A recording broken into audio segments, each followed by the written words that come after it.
Also, going back clear to World War I, I had a cousin who opposed the war vigorously.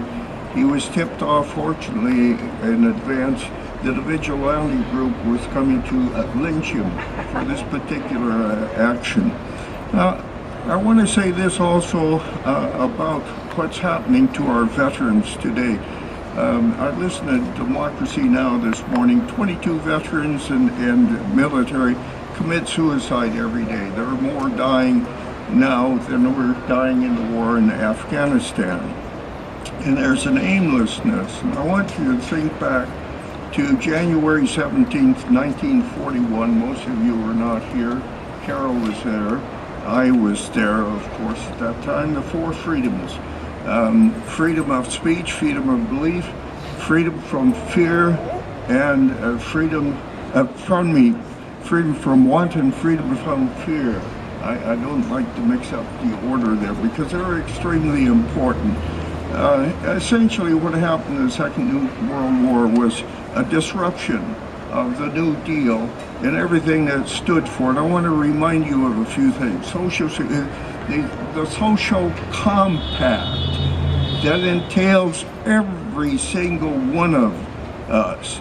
All right, we got Social Security out of that, the 8-hour day, a certain basic support for people who were unemployed, unemployment compensation, and most important, rights, the rights of people, working people, to organize and form organizations of their own. There were a lot of things. I went to school on the GI Bill. Without it, I'd hate to think what had happened to me. But very few people realize today that many of our colleges and universities were free from tuition. And the reason they were free from tuition was the New Deal commitment to young people, particularly Eleanor Roosevelt's commitment at that particular time. At the end of the Second World War, we intended to pick it up with things like a universal health coverage, which was a very strong commitment. And you can think back what happened. By the way, the Canadian system, the initial proposal was 18 pages long. Any fool that had half of education could pick up, read it, understand. Look what was presented to people in this country, thousands of pages, which no one could comprehend. And look what we're faced with at the present time. So what I want to add at this particular moment is the social compact is extremely important. When we think of demonstrating for peace, we have to include them. I must add that I was very active in the labor movement for quite a number of years. So you're getting that message on that.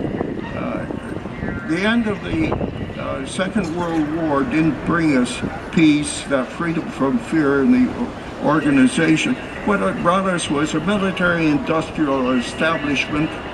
It also brought us Hiroshima, which was really the opening shot of the Cold War.